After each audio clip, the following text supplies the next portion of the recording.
그 지역의 목자들이 밤에 밖에서 자기 양떼를 지키더니 주의 사자가 곁에 서고 주의 영광이 그들을 두루 비추매 크게 무서워하는지라. 천사가 이르되 무서워하지 말라.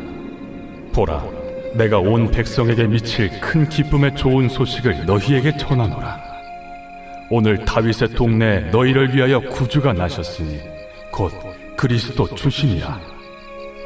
너희가 가서 강부에 쌓여 구유에 뉘어 있는 나귀를 보리니 이것이 너희에게 표적이니라.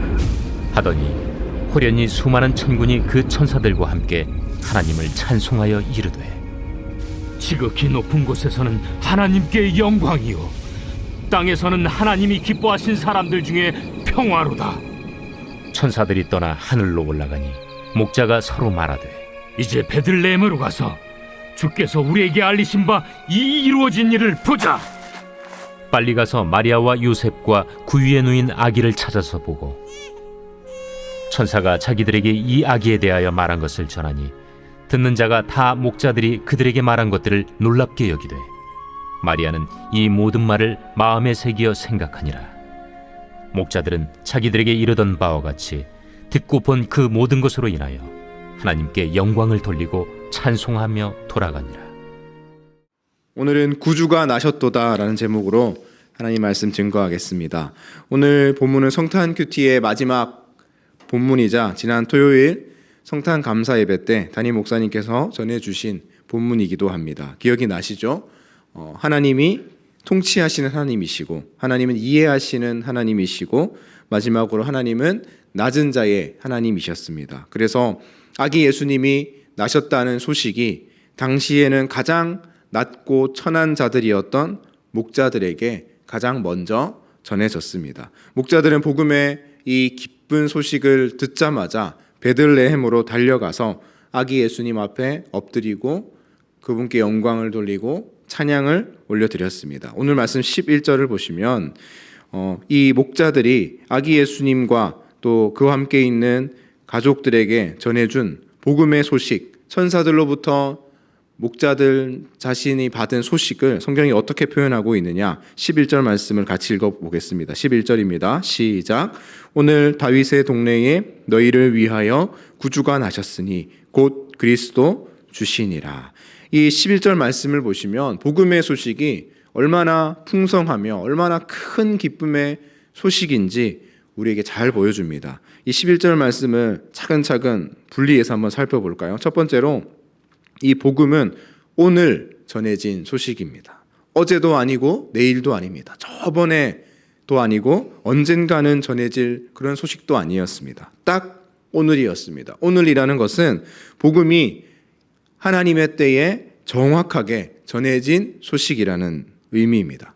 창세전부터 계획된 일이라는 뜻입니다.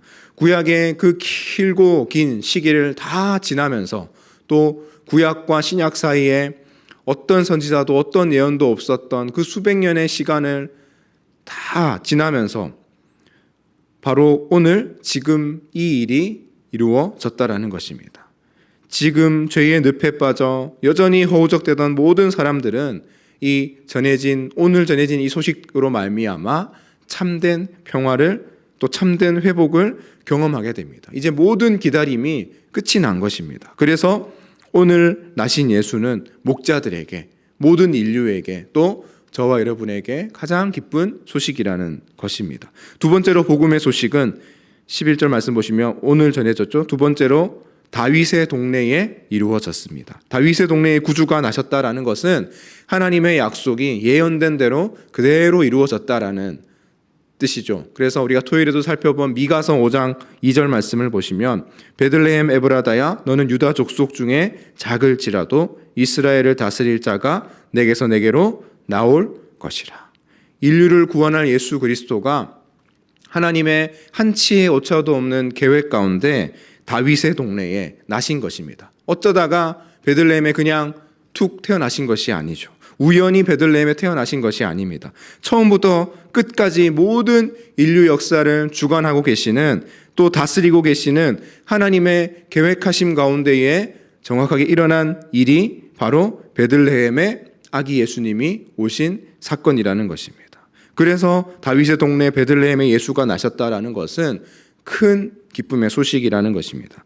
마지막 세 번째로 복음의 소식은 너희를 위하여 주어졌습니다. 여기에서 너희는 목자들이죠. 이 문맥을 통해서는. 하지만 이 너희는 저와 여러분 그리고 예수를 주로 시인하는 모든 인류에게로 확장되어져 갑니다. 그런데 이 확장은 또 전 인류를 향한 넓혀진 확장이긴 하지만 또 한편으로는 개인적인 확장입니다. 예수 그리스도가 이 땅에 오셨다는 사실은 인류에게도 복된 소식이기도 하지만 저와 여러분 한 사람 한 사람 개인에게도 의미 있는 소식이라는 것입니다. 예수 그리스도가 인류를 위해 이 땅에 오셨을 뿐 아니라 다름 아닌 나를 위해 이 땅에 오셨다는 사실은 예수 그리스도의 풍성하심 또 예수 그리스도의 은혜의 차고 넘치심이 이 세상 어떤 것보다 의미가 있다라는 것입니다. 이 세상 어떤 것들보다도 크다라는 뜻입니다. 여러분 이 세상에 존재하는 그 어떤 가치들 중에서도 풍성함은 없습니다. 이 세상의 것들은 한계가 분명하죠. 그래서 이 세상의 것들은 우리가 가지려고 하고 소유하려고 하고 또 가져보고 또 소유한다 하더라도 인간으로 하여금 결국 결핍을 느끼게 하고 결코 만족을 누리지 못하게 하죠. 그래서 세상에서 모든 인간은 참된 만족을 또 참된 화평을 참된 기쁨을 절대로 누릴 수 없습니다. 참된 기쁨은 오직 예수 그리스도 뿐이십니다. 우리는 오직 풍성하신 예수 그리스도 안에서만 참된 기쁨을 누릴 수 있습니다. 이것이 너희를 위하여 복음의 소식이 전해졌다라는 그런 뜻입니다. 그래서 14절 말씀에 천사들은 찬양합니다. 지극히 높은 곳에서는 하나님께 영광이요 땅에서는 하나님이 기뻐하신 사람들 중에 평화로다 하니라. 여러분 이 땅에 오신 예수 그리스도는 모든 믿는 자들에게 큰 기쁨의 소식이요 평화인 줄로 믿습니다.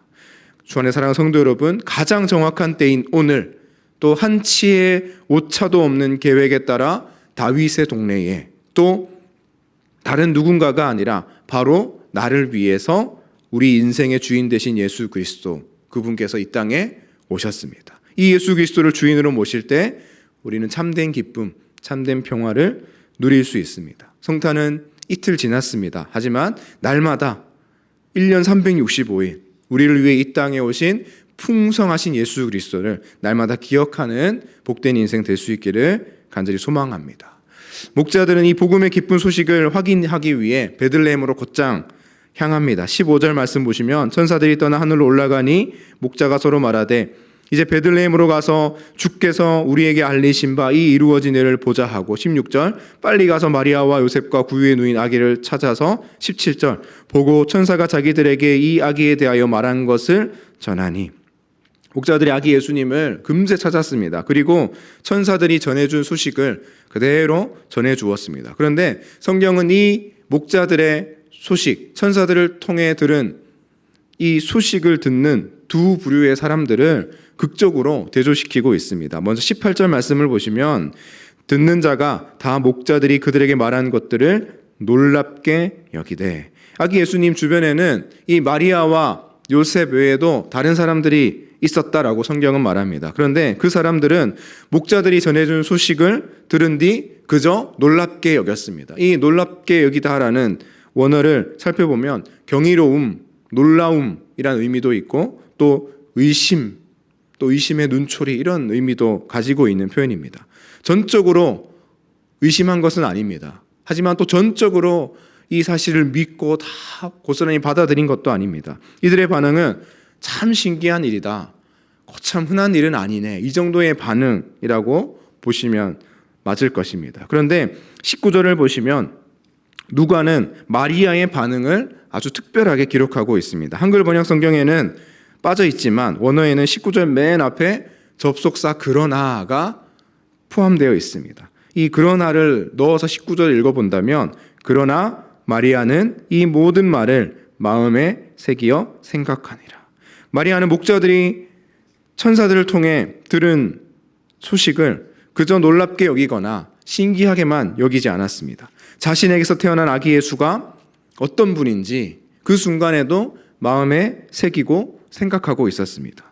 여러분 누가복음 1장에 보시면 마리아가 천사의 수태고지를 듣는 장면이 있습니다. 성경을 앞으로 한 장만 넘겨보시면요. 1장 31절 32절 말씀이 있는데요. 제가 읽어보면요. 31절 32절입니다. 1장 보라 내가 잉태하여 아들을 낳으리니 그 이름을 예수라 하라. 그가 큰 자가 되고 지극히 높으신 이의 아들이라 일컬어질 것이요 주 하나님께서 그 조상 다윗의 왕위를 그에게 주시리니. 여러분 마리아가 이 수태고지를 들었을 때 어떤 마음이었을까요? 여러분이 마리아의 입장이라면 어떤 생각이 들었을까요?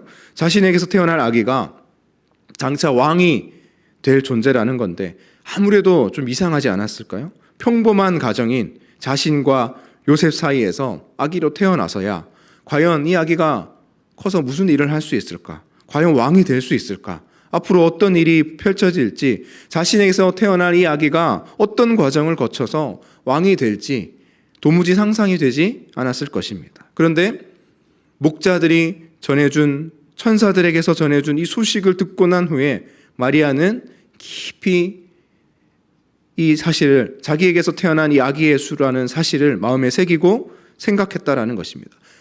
하나님께서 왜 이 아기를 요셉과 자기 같은 아무도 주목하지 않는 사람들을 통해 태어나게 하셨을까? 왜 이 아기를 베들레헴까지 먼 여정을 이동하고 나서야 태어나게 하셨을까? 왜 이 아기를 멋진 왕궁이나 제대로 된 집안이 아닌 말구유에 나게 하셨는지 마음에 새기고 생각했습니다. 그리고 점차 이 아이 예수가 성인으로 자라나고 또 30살이 되어서는 3년의 공생의 기간을 지나면서 마리아는 점차 더 확신해 갔을 것입니다. 예수 그리스도가 모든 인류의 구원자로 또 모든 인류의 주인으로 이 땅에 오셨다는 사실을 확신하게 되었을 것입니다. 그래서 우리도 이 성탄의 기쁜 소식을 이해하고 알고 있기 때문에 성탄의 밤마다 찬양하지 않습니까? 고요한 밤, 거룩한 밤, 아기 잘도 잔다, 아기 잘도 잔다. 예수님께서 왜 인간의 몸으로, 그것도 아기 예수로 이 땅에 오셔서 쿨쿨 그렇게 잠을 편안하게 주무시고 계셨을까요? 세상 물정을 몰라서 그러셨을까요? 아니면 세상이 어떻게 돌아가는지 상황을 이해하지 못해서 그렇게 잠만 자고 계셨을까요? 그렇지 않습니다. 이 땅에 참된 평화의 주로 또 참된 기쁨의 소식을 가지고 오셨기 때문에 연약한 아기의 그 신분으로 쿨쿨 편안하게 잠을 주무셨던 것입니다. 주 안에 사는 성도 여러분, 우리는 어떤 부류의 사람입니까? 복음의 소식을 듣고도 단순히 거참 신기하네 하고 놀랍게 여기는 사람들입니까? 아니면 마리아와 같이 복음의 이 소식을 마음에 새기고 생각하는 사람들입니까? 마리아와 같이 이 복음과 예수 그리스도를 날마다 묵상할 수 있는 저와 여러분 될 수 있기를 소망합니다. 오늘 다윗의 동네에 너희를 위하여, 바로 저와 여러분을 위하여 구주가 나셨습니다. 예수 그리스도 안에서 모든 사람은 이 예수님께서 가지고 오신 참된 평화와 참된 기쁨을 누릴 수 있습니다. 이 복음의 큰 기쁨의 소식을 날마다 마음에 새기고 생각하며 오늘 하루도 이 사실을 마음속 깊이 묵상하며 참된 평화를 누리시는 저와 여러분의 복된 인생 될 수 있기를 예수 그리스도의 이름으로 축원합니다. 시간 말씀을 기억하며 기도하겠습니다. 오늘 다윗의 동네에 너희를 위하여, 바로 저와 여러분을 위하여 예수 그리스도께서 오셨습니다. 그분만 우리 삶의 주인으로 모시고 복음의 이 기쁜 소식을 날마다 마음에 새기고 생각하는 우리의 인생 되게 하여 주옵소서. 그래서 날마다 참된 기쁨과 참된 평화를 누리는 복된 인생 되게 하여 주옵소서. 함께 주님의 이름 부르고 기도하겠습니다.